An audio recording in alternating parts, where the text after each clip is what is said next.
Boa noite. Boa noite. Acidente aéreo, destroços e corpos do voo da Air Asian são localizados no mar. Novo balanço mostra que mais de 400 árvores caíram em São Paulo no temporal de segunda. Haddad compara a chuva a furacão. Petrobras suspende negócios com 23 empresas citadas na Operação Lava Jato. Governo federal oficializa aumento do salário mínimo para o ano que vem. E saiba quais são os atletas brasileiros que vão lutar por um lugar no pódio da São Silvestre.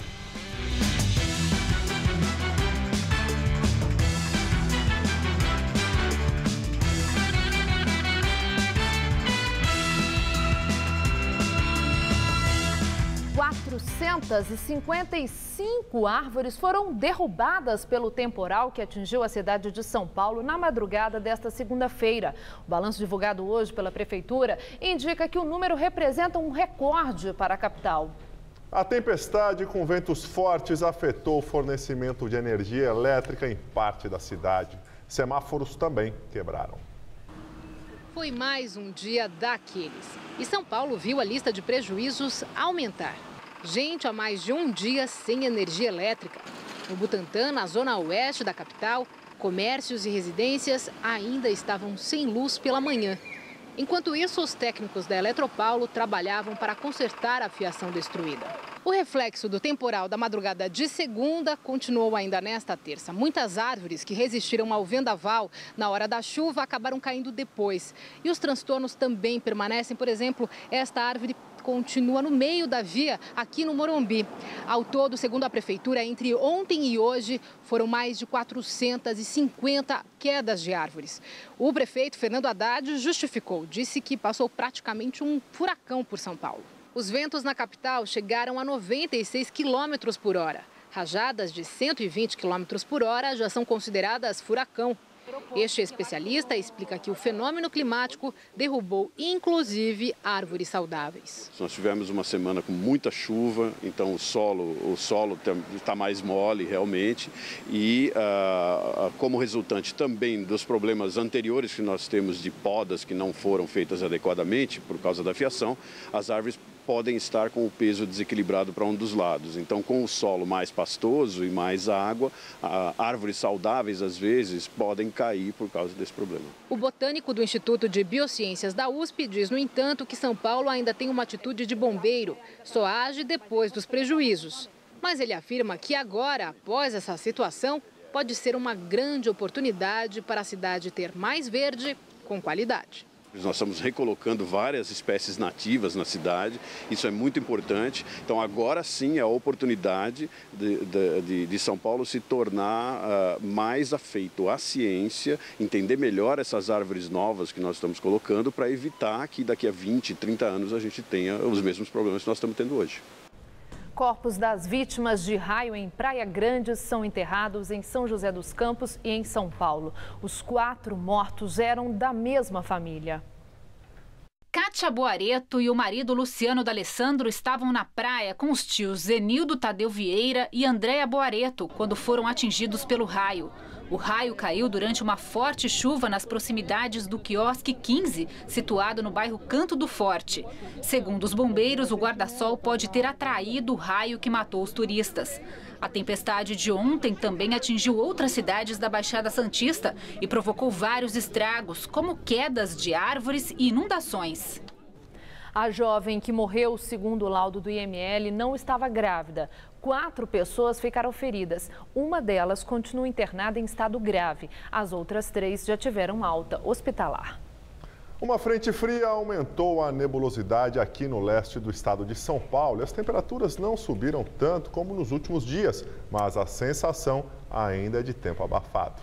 Agora à noite ainda pode chover, mas o que todo mundo quer saber é como fica o tempo amanhã, o último dia do ano. A Mariana Armentano traz os detalhes da previsão para o Brasil e todo o estado de São Paulo.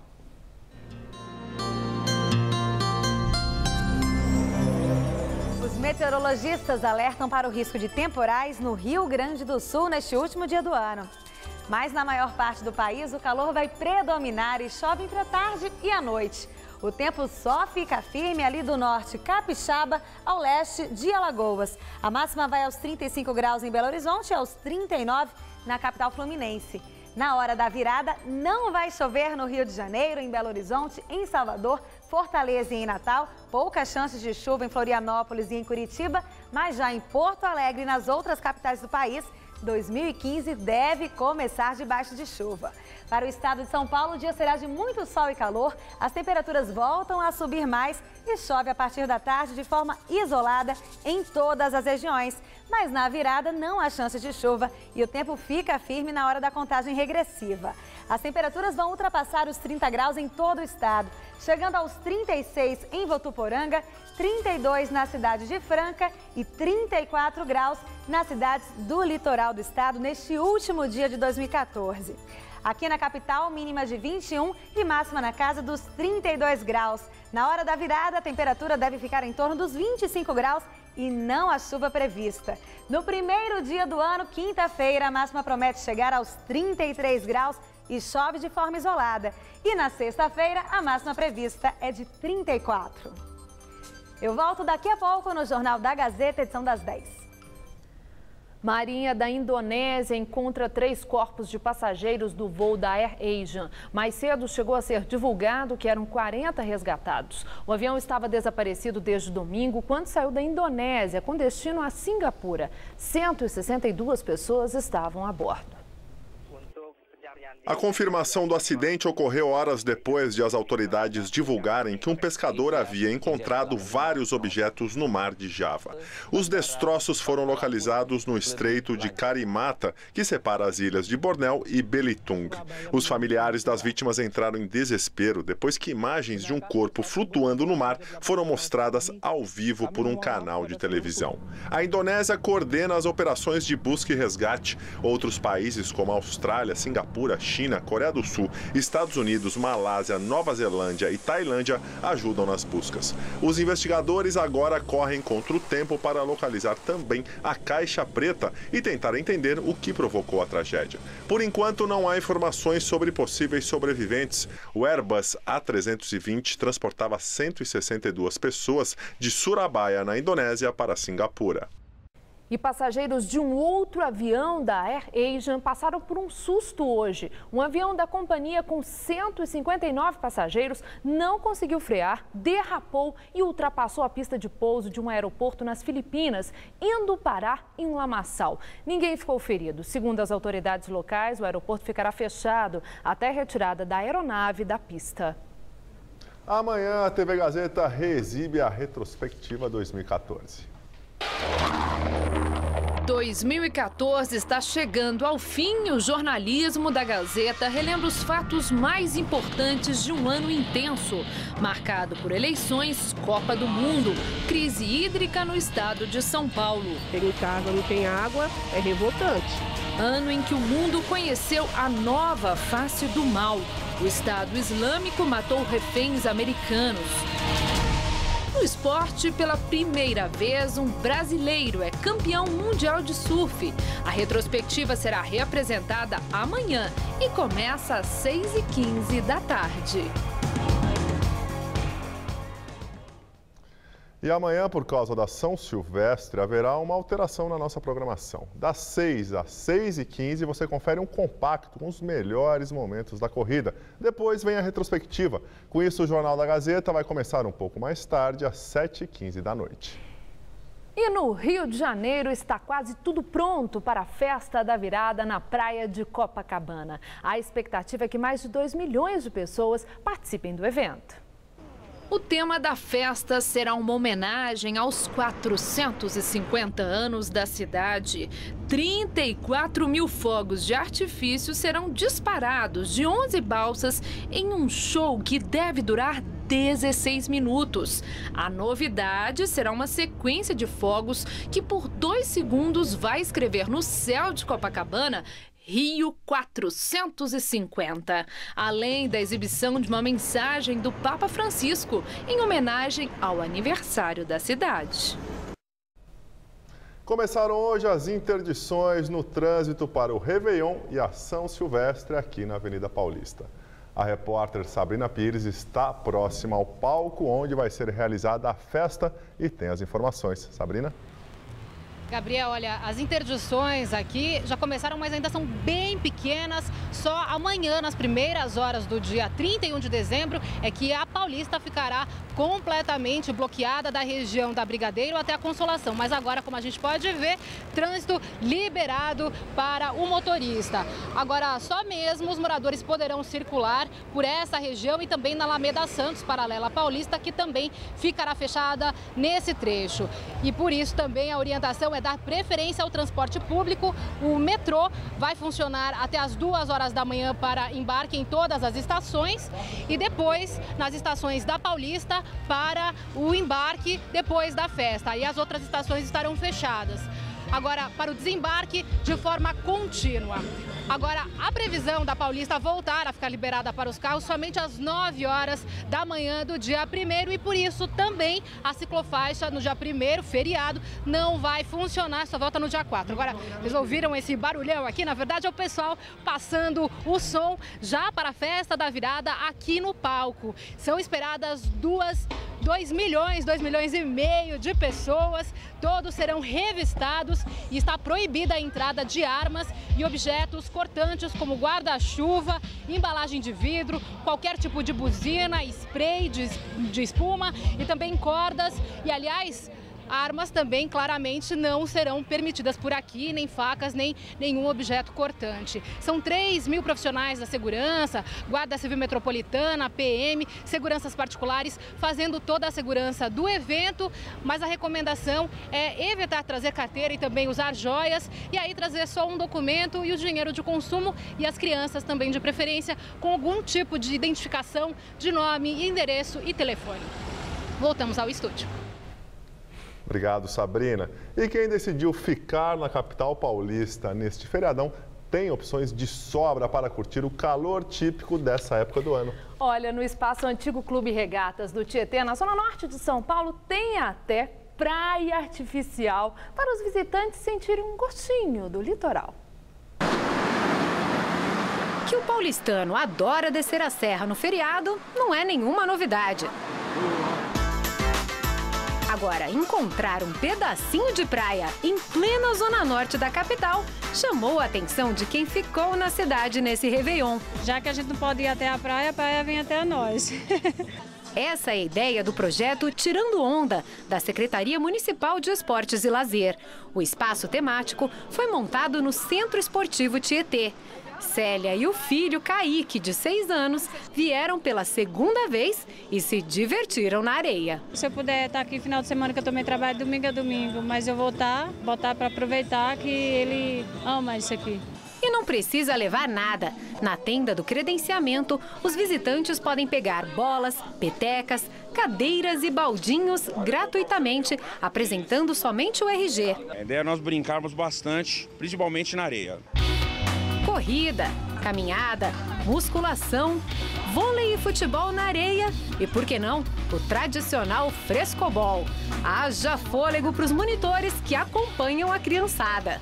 E o projeto não trouxe apenas as atividades praianas aqui para a capital. Dá só uma olhada nesse cantinho aqui das espreguiçadeiras, com areia, guarda-sol e até o visual do mar. Deu para a família toda entrar no clima do litoral.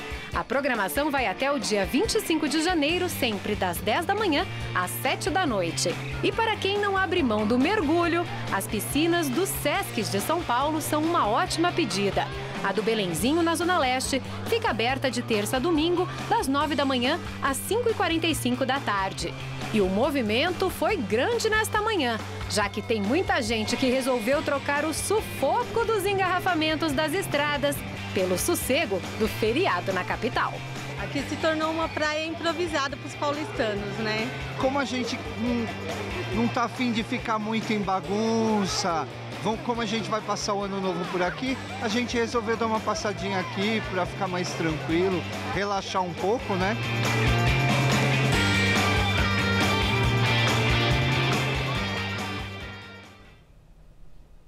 São Paulo, a mais cosmopolita de todas as cidades brasileiras, tem a 50 quilômetros dos vistosos edifícios e das avenidas que concentram as maiores fortunas do país.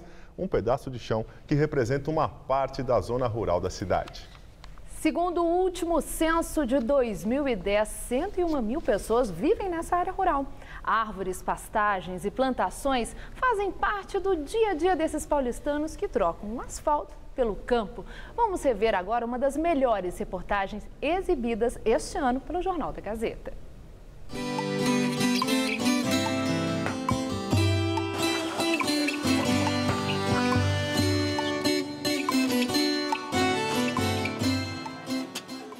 No caminho, o burburinho da periferia vai dando lugar a uma paisagem com jeito de campo. No terreno, a 50 quilômetros da Praça da Sé, Geilton cuida de 4 vacas, que dão conta de uma produção. Leite, queijo, faz tudo, faz coalhada, faz de tudo. O leite faz tudo. Isso dentro da cidade de São Paulo? Dentro da cidade de São Paulo. Mas aqui nem parece, né? Não parece, mas é. Aqui é gostoso demais. Perto dali, Lourdes cria galinhas e patos no quintal de casa. Já teve porcos, mas de uns tempos pra cá se encantou pelas aves. Eu almejo ainda ter marreco, ganso e galinha de Angola. É o meu sonho ter, porque eu gosto de criação. Porque quando a gente quer comer, a gente tem o que comer, que elas nos dão os ovos e a carne pra gente se alimentar. Ela e o marido moram no Jardim Papai Noel, que fica na região de Parelheiros, bem ao sul da capital. Na área que no passado abrigava sítios e chácaras, surgiu um loteamento irregular, já estabelecido há mais de 30 anos. Sobre a origem do nome curioso do lugar, só há palpites. A Vila Natal, do lado do nosso bairro, tem Jardim São Nicolau e nós ficamos na ponteira como Papai Noel. Tem tudo a ver. Tudo a ver, porque tem Rua 25 de Dezembro, Rua Natal e Rua Belém. E na Rua Belém mora o seu Antônio. Aos 88 anos, é ele que cuida da horta e das bananeiras do quintal. As frutas são para a família e também para os vizinhos. Dá para alguém, os filhos levam. E o senhor come também, mãe? Ixi. Come muita? Agora mesmo nós comemos umas 2 cada um aí. Quando está muito maduro, eu faço doce. Para não estragar? É, para não estragar, porque faz tá caro, né, meu filho? Tá caro para estragar. Então nada estraga? Nada estraga aqui, graças a Deus, não. Seu Abismael conta que o bairro cresceu e que muita coisa mudou desde que ele chegou por aqui há quase 30 anos. Mas a tranquilidade permanece. Meu dia a dia é no mato. Ah, é? E é bom isso? É, sossegado. Quando eu saio pro centro, eu até fico meio estressado com esse trânsito de hoje. É mesmo? Aqui é diferente. Aqui é sossegado. Aqui não tem trânsito nem alagamento, mas também não tem supermercado, açougue, padaria. A farmácia mais próxima está a 8 quilômetros de distância. A escola do Jardim Papai Noel foi inaugurada há pouco mais de 10 anos, mas o lugar carece de outros serviços públicos. Valderez diz que o posto de saúde, além de distante, nem sempre tem atendimento. Às vezes tem médico, às vezes você vai lá, é 2, 3 meses para ser atendido. Problema que não é exclusivo de quem mora na São Paulo rural. Ao contrário das vantagens. Perto da mata, o ar é mais puro. Tem campinho de terra batida na vizinhança e cenas curiosas, como a do cavalo que toma banho de mangueira na esquina.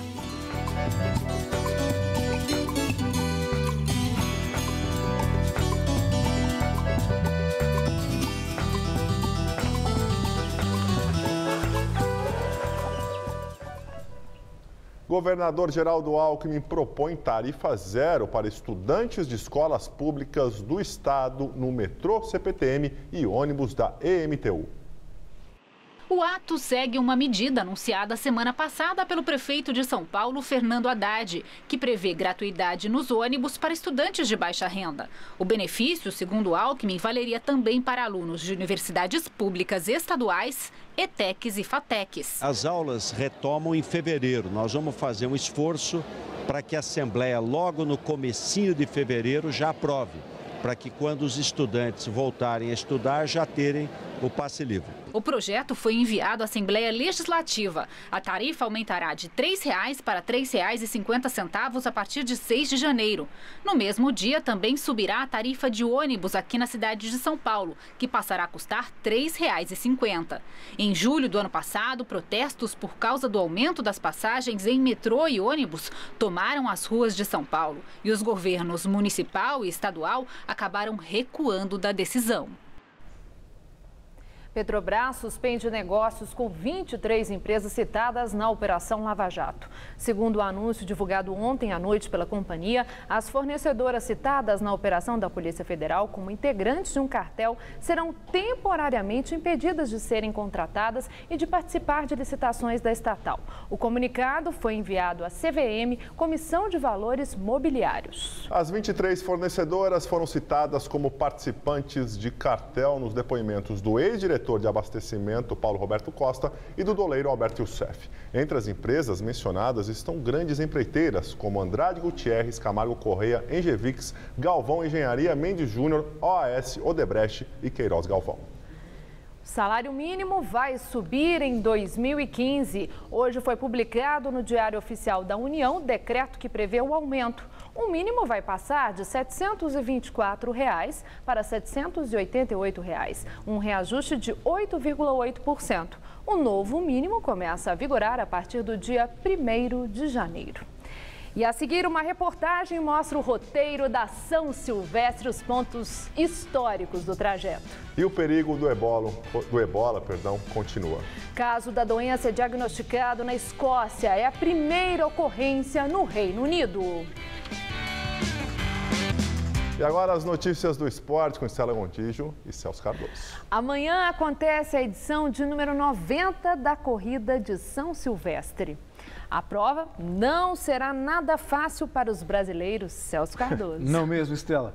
Nunca é. Agora está realmente muito mais difícil. Além da força cada vez mais evidente dos atletas africanos, especialmente os quenianos, a edição deste ano não contará com a participação dos 2 últimos brasileiros que venceram a prova.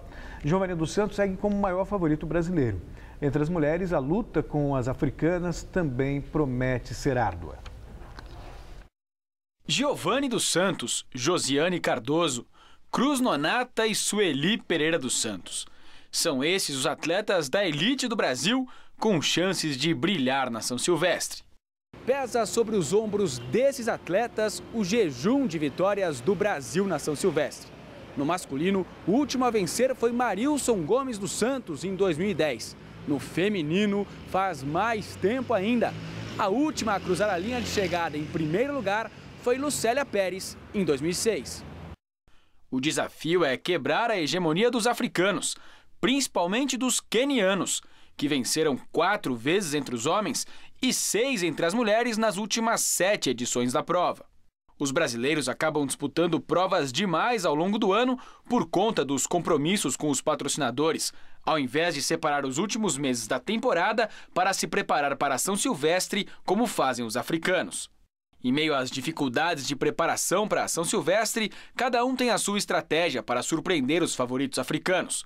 Josiane Cardoso quer repetir o que fez na vitória na Volta da Pampulha. Na Pampulha foi fantástico, assim, eu corri muito bem, vim de trás. E na São Silvestre eu pretendo fazer o mesmo, assim. Não vou tentar sair ali mais atrás, não perder o contato. E ali na Brigadeiro eu vou para dar o bote na Brigadeiro. Eu vou deixar mais pro finalzinho para uma energia a mais, né? Amanhã eu vou ter mais um desafio, né? De estar enfrentando os quenianos de igual para igual. Eu gosto de estar sempre ali na frente brigando com os ponteiros. Então para mim já é um risco maior, mas eu gosto de estar sempre arriscando que a hora dá certo. Palavras de quem em 2014 chegou ao tricampeonato da Volta da Pampulha e que por conta disso é novamente a maior esperança do Brasil na prova masculina. Nos 2 últimos anos, Giovanni terminou em 4º lugar na São Silvestre, mas espera que este ano a história seja diferente e que reserve a ele o lugar mais alto do pódio. A gente sabe que é uma pressão gostosa, né? Uma pressão que o pessoal está torcendo pela gente. Então acho que isso aí eu me considero assim, uma torcida, não pressão. Celso, as mulheres brasileiras não ganham desde 2006, né? E a Josiane falou que por onde ela anda, ela está um pouco assustada, que por onde ela anda, brotam quenianas aí no caminho, né? São adversárias de respeito, que estão preparadíssimas para a corrida de São Silvestre, assim como nos homens. O Giovanni, a gente viu agora há pouco comentando que não sente pressão, na verdade sente um apoio, até porque ele sabe realmente que o torcedor brasileiro entende que a luta com os africanos também é muito árdua. Mesmo assim, ele foi o melhor brasileiro nas últimas 2 provas e é uma tática interessante. De repente, ele mantém ali o contato no pelotão de frente, que normalmente tem lá 3, 4 africanos, quenianos, etíopes, e de repente vai que numa dessa, num dia não tão bom dos quenianos, ali na subida da Brigadeiro, ele consiga realmente se superar. Acho até que, tanto no masculino como no feminino, uma vitória brasileira pode ser considerada uma zebra, uma grande surpresa. Mas acho até que neste ano está mais fácil para as mulheres do que para os homens. Vai ter que ser uma vitória estratégica, digamos assim. Desde 1993, o circuito da São Silvestre tem 15 quilômetros. E o trajeto foi desenhado para privilegiar a passagem dos atletas por locais e edifícios históricos da cidade. Acompanhe o percurso da prova na videoreportagem de Renata Falzoni.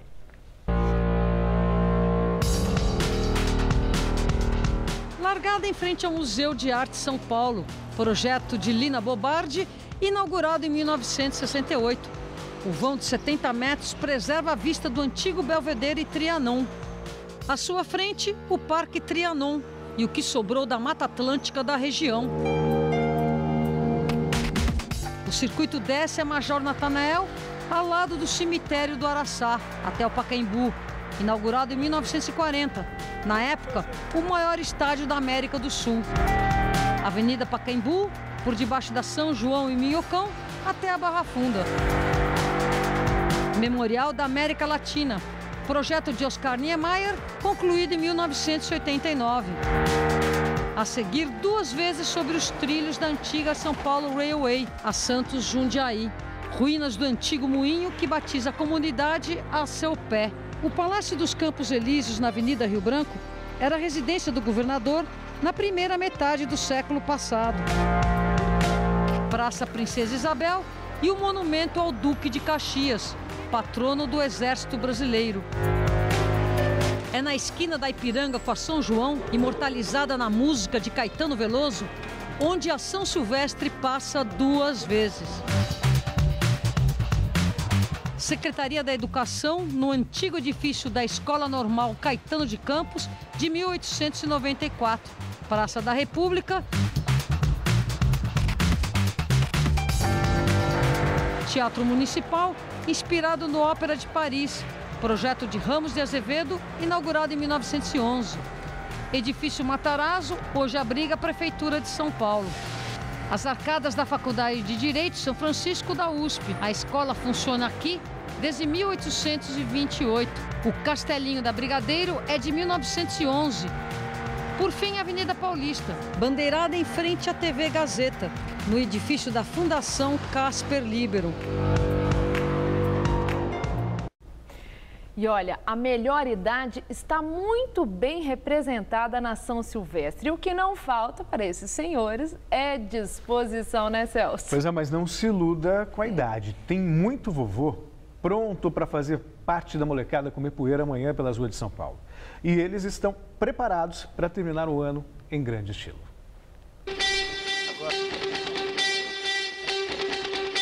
O sol nem raiou e a turma do Professor Tavares já está se exercitando no Parque do Ibirapuera, em São Paulo. É um grupo muito unido, tá? Eles gostam muito de fazer amizade, de encontros. Eles são dedicados na hora que é para treinar e na hora de brincar eles gostam também de fazer farra. Grupo dedicado de atletas. Tem até uma deficiente visual, a Cleia, que necessita do auxílio da guia, a Lúcia. Como é que está o entrosamento da dupla? Tá ótimo. Nada como um treino após o outro para uma entender a leitura da outra, né? O ritmo, a questão corporal, a hora de fazer uma curva, a hora de acelerar. Então, isso é com o tempo, não é no primeiro, segundo treino que isso acontece. Anônimos da mais tradicional corrida de rua da América Latina, que fazem a beleza do espetáculo no dia 31 de dezembro de todos os anos. E como é bonito ver senhores e senhoras, vovôs e vovós que adotaram o esporte como agente rejuvenescedor. O William, metido a garotão, de bonezinho para trás. Une o esporte com a qualidade de vida, né? Então é uma coisa que é só benéfica para a saúde, né? E a companheira dele, a Iracema, sempre bem disposta. Ele foi um incentivo para mim, né? E ele saía cedo para correr, para treinar, e eu ficava olhando, mas ficava assim com, sabe, aquela preguiça um pouco, né? Eu fui me adaptando, fui gostando disso e, nossa, para a corrida para mim é tudo, viu? E a dona Diva, então? Cheia de gás. Eu não corro, eu desfilo. Eu não sinto a idade que eu tenho, sabe? Que é? 72 anos. Passos que prolongam o prazer da existência. A gente acaba... A união vem daquilo que a gente faz, né? Desse projeto que é o esporte, que é a corrida, né? Principalmente a corrida, que cresceu muito nos últimos tempos. Então isso aí ajuda porque associa as coisas, né? Quer dizer, que um não fica assim distante assim do outro, está sempre no mesmo caminho assim, dos treinos, das corridas, das viagens. Sempre em frente, correndo.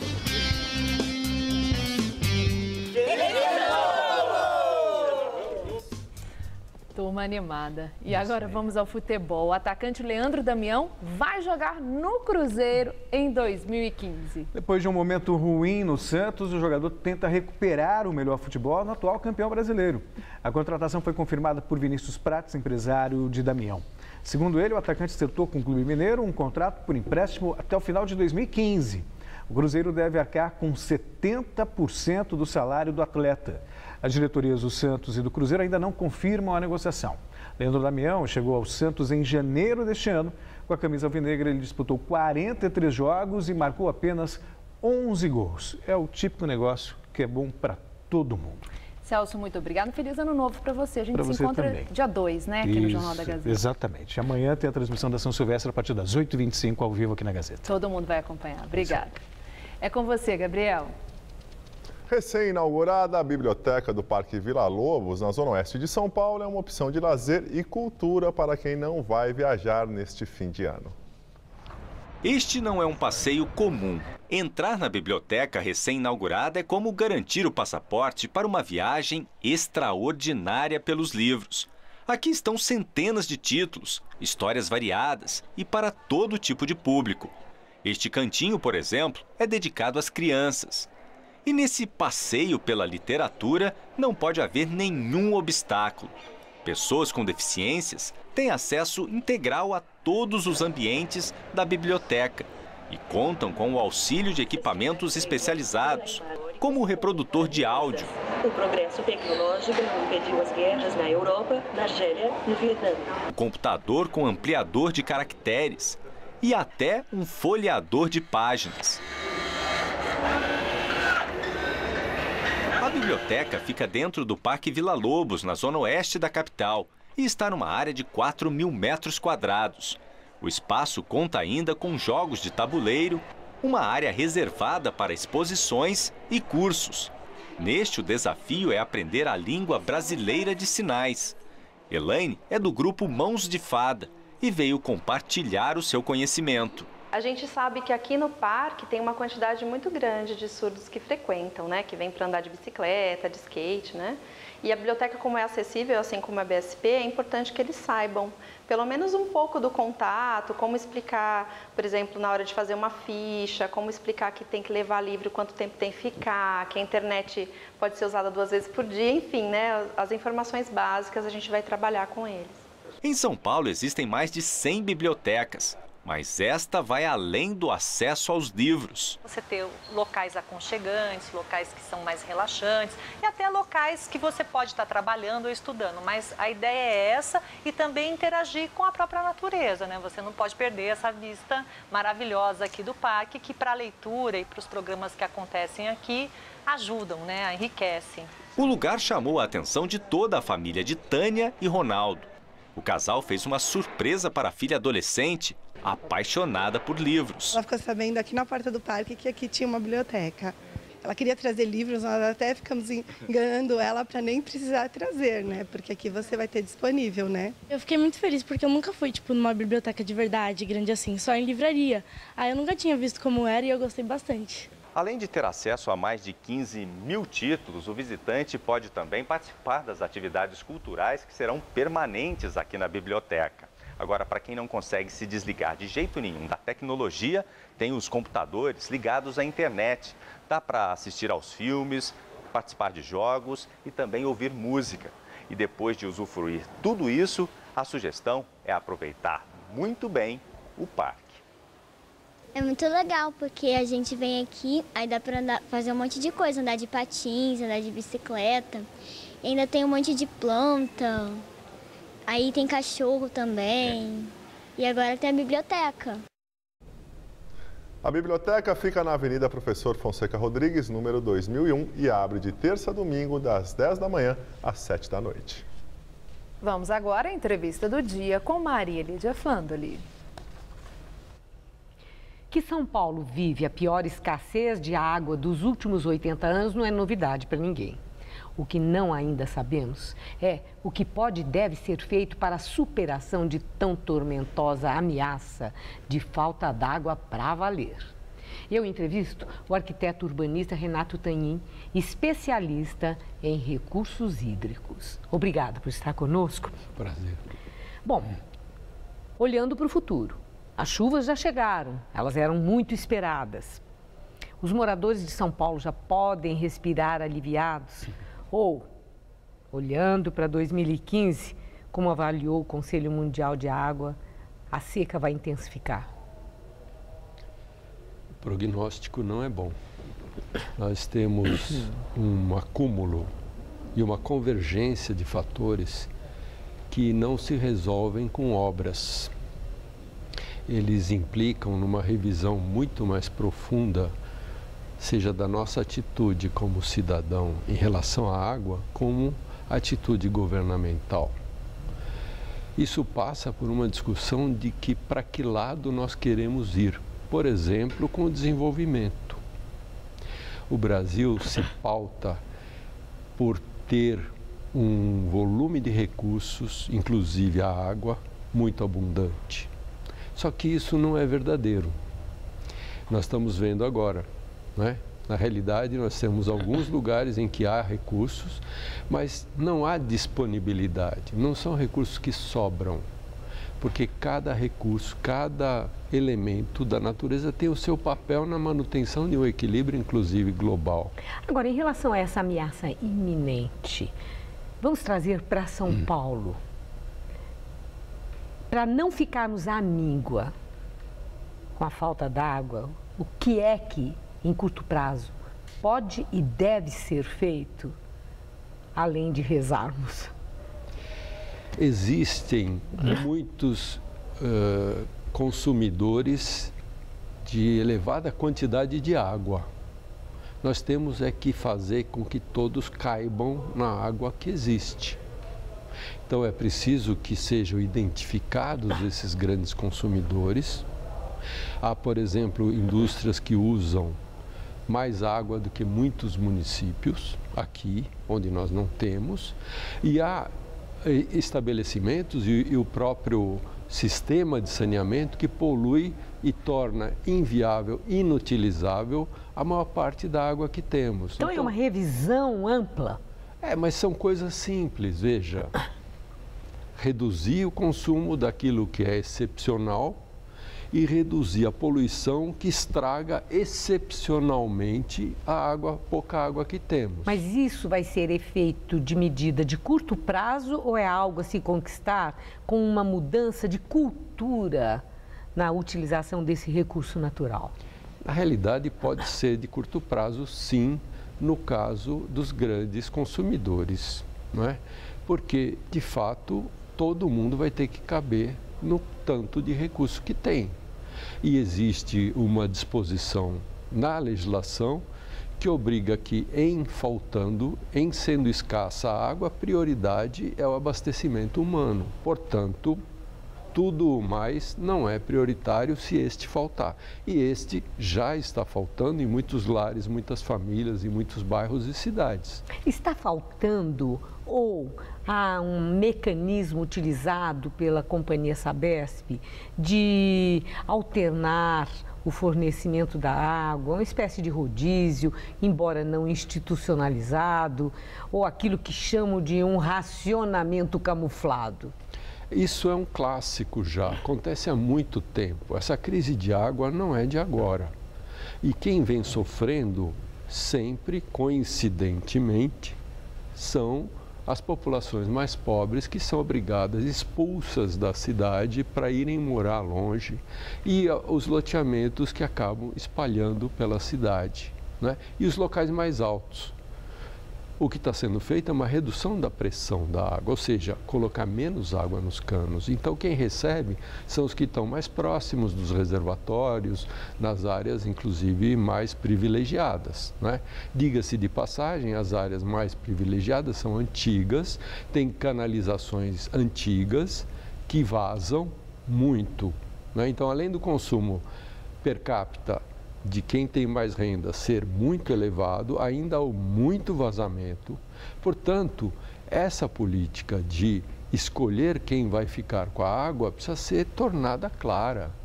E precisa haver uma discussão pública, não é? Democracia ou não? A escolha é essa. Está havendo omissão do poder público no esclarecimento à população? Esse diagnóstico é unânime. Não há ninguém que diga que esse esclarecimento é suficiente e está levando a uma tomada de decisão, seja das famílias, como das empresas, como das próprias cidades e seus governos, não é? A falta da informação é o pecado mortal numa situação de crise, porque nós, não sabendo que recursos temos, nem sabendo como ele é distribuído, nós não podemos gerenciar a nossa própria existência. Uma questão muito séria é que, pela falta, as pessoas estão sendo levadas a soluções individuais e perigosas. Tipo água mineral, caminhões-pipa, cavar poços profundos ou rasos, recorrer a outras fontes de que não se tem segurança, né? Então, até mesmo a água oficial, quando falta pelos vazamentos, ela absorve a água que tem em volta. Como os esgotos não são tratados em boa parte, essa água absorvida é contaminada e ela é empurrada junto com a água boa para dentro das casas. Isso é um fato. Eu fico com a impressão que quem está nos assistindo, né, tem, assim, uma dimensão de que é progressivo o agravamento da situação que leva à crise da falta d'água e que cada um pode fazer alguma coisa, independente das ações de obrigação do poder público. Para encerrar nossa entrevista, o que é que cada um efetivamente pode fazer?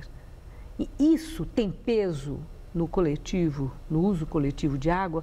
Ou a pessoa pode pensar, mas poxa, a gente gasta tão pouca água aqui em casa, nós só somos 2, 3.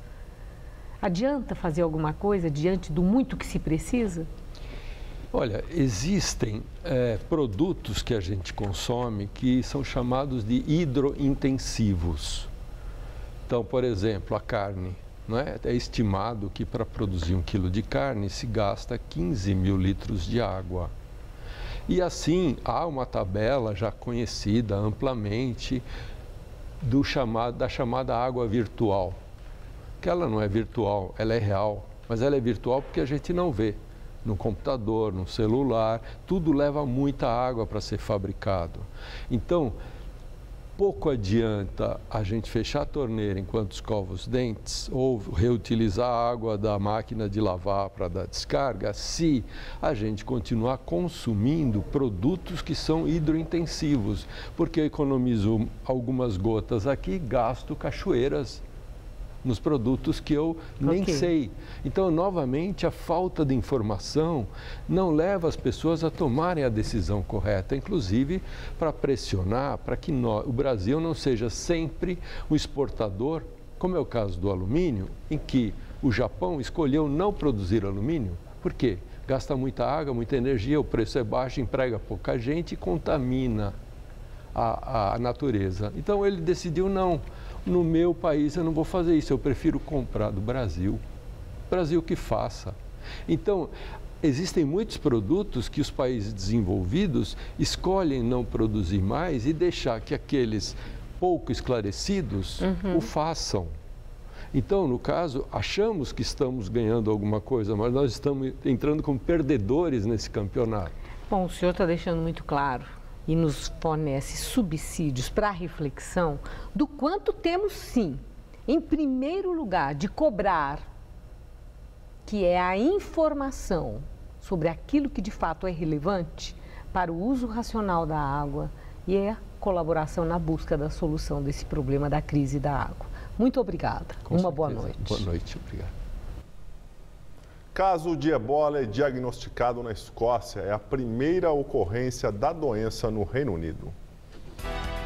A mulher, que já está em isolamento, é uma profissional de saúde que passou por Serra Leoa. Ela estava na África trabalhando no combate à doença com a ONG Save the Children. Hoje de manhã, ela foi transferida de Glasgow, na Escócia, para um hospital de Londres. Ontem, a Organização Mundial da Saúde divulgou que o ebola já matou quase 8.000 pessoas. Em Serra Leoa, Guiné e Libéria, os casos já passam de 20.000.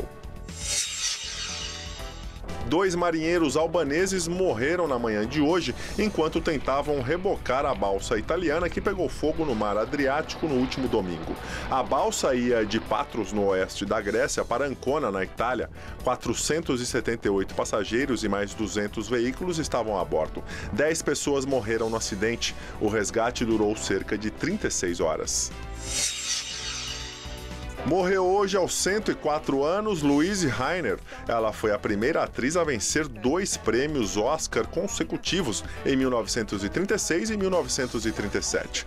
Louise Rainer era de origem alemã e tinha nacionalidade americana. De acordo com a BBC, a única filha da atriz informou que Louise foi vítima de uma pneumonia e faleceu em casa na cidade de Londres. E agora vamos ao comentário de política internacional com João Batista Natali. Eu vou contar uma história muito curiosa. Há pouco mais de uma semana aconteceu um blackout da internet na Coreia do Norte. Nenhum computador funcionava. E não era uma pane que só prejudicava o envio de e-mails. Era muito mais grave. O sistema de defesa norte-coreano deixou de funcionar. E também pararam as usinas nucleares, que já produziram a maldita bomba atômica. Quem foi o culpado por essa imensa deslealdade? Foram os Estados Unidos, por mais que a turma de Barack Obama nunca tenha assumido a responsabilidade. A história vem de longe, eu vou resumi-la para vocês. No finzinho de novembro, os computadores da Sony foram invadidos em Nova York, na Califórnia. E quem foram os culpados? A Coreia do Norte, por mais que ela nunca tenha assumido publicamente a responsabilidade. E mais uma vez a história vem de mais longe ainda. A Sony é uma empresa global de produção de filmes. Ela produziu um filme de ficção chamado A Entrevista. Esse filme conta como seria o assassinato do ditador norte-coreano, que se chama Kim Jong-un. Ele é o terceiro de uma dinastia de ditadores comunistas. A Sony jogou pesado. Ela, no comecinho, ficou assustada e cancelou a estreia do filme, mas depois decidiu projetá-lo no circuito alternativo, nos cinemas de arte.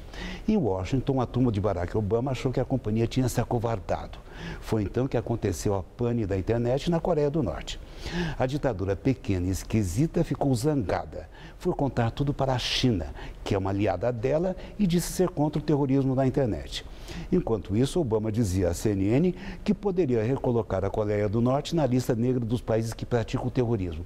Ficou por isso mesmo, mas o importante é que hackers de um país atingiram outro país.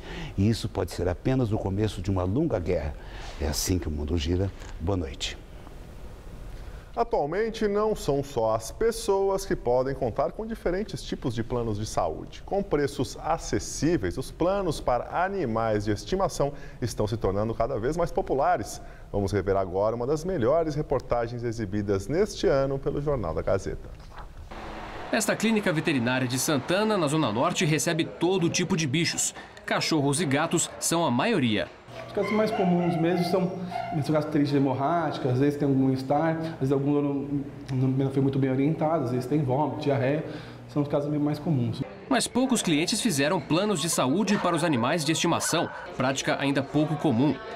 Rubens é diretor de um desses planos, que tem contrato de atendimento com mais de 100 clínicas de São Paulo e da região do ABC. Ele cobre consultas em clínico geral, consultas especializadas, dermatologia, oftalmologia, odontologia, extração de dentes, extração de tártaro, tem obstetrícia, pré-natal, parto cirúrgico normal, cirurgias de pequeno, médio e grande porte. A mensalidade dos planos varia entre R$ 35 e R$ 96, dependendo dos tipos de cobertura oferecidos. A variação no tamanho ou tipo de animal não influencia no preço. Entre os donos de bichos, a ideia de fazer um plano de saúde para os animais é bem recebida. E como a gente precisa de convênios para a gente também, né, para adultos ou mesmo para a idade mais velhos, tudo, eu acho que os animais também precisam. Elaine achou o Mano, da raça Border Collie, na rua há 2 meses. E até já pensou em fazer um plano de saúde para ele. Eu já havia pensado nisso, né, em um plano de saúde que a gente pagasse todo mês e que a gente tivesse direito uma tosa, banho, né, e que a gente pudesse ir implementando, porque todo mês a gente paga uma quantia. Alguns planos de saúde animal oferecem, além da cobertura das clínicas e hospitais, atendimento telefônico, onde é feita uma orientação ao dono do animal. A gente vai encaminhar ele para uma clínica, um hospital, se eu achar que for uma coisa mais grave, uma coisa mais séria que não dá para resolver por telefone. Caso contrário, a gente tenta passar as informações por telefone. Dependendo da situação, a gente consegue resolver. O presidente deste plano é médico especializado em terapia intensiva de humanos. Fernando clinicou por 17 anos nessa área e acabou decidindo mudar o foco para os animais. Os planos de saúde deram acesso à medicina. As pessoas vão precocemente ao médico, faz o diagnóstico de hipertensão e isso levou a um aumento da vida de 20%, 25%. Os pets estão na mesma situação dos humanos há 30 anos atrás. As pessoas têm a falsa impressão que eles não passam mal, que eles não têm doenças, só levam na fase aguda. Deixam de fazer o diagnóstico da hipertensão, deixam de fazer o diagnóstico da diabetes e eles vivem 20% menos do que deveriam, que quando vão para o veterinário já é tarde demais. O plano varia entre R$ 55 e R$ 130 por mês. Conta ainda com uma visita de veterinários na casa do segurado. Sempre que Ana Cristina necessita de ajuda médica para os 3 animais que possui, um veterinário vem atendê-los. Este equipamento ajuda a ler um chip instalado na pele dos cachorros e que não é visível. A leitura do chip transmite para um tablet as informações de cadastro do animal. Facilita até o nosso atendimento para chegar numa conclusão da possível enfermidade que ele tenha. O pet, né, ele faz parte da família. Então, eu acho, como toda família tem um plano de saúde, um membro da família não há por que não ter. E nós ficamos por aqui. A edição de hoje pode ser vista daqui a pouco no site tvgazeta.com.br/Jornal da Gazeta. E nós voltamos com mais notícias no Jornal da Gazeta, edição das 10. Até já. E relembrando que amanhã o Jornal da Gazeta começa um pouco mais tarde, viu? Às 7h15 da noite. Boa noite e até lá.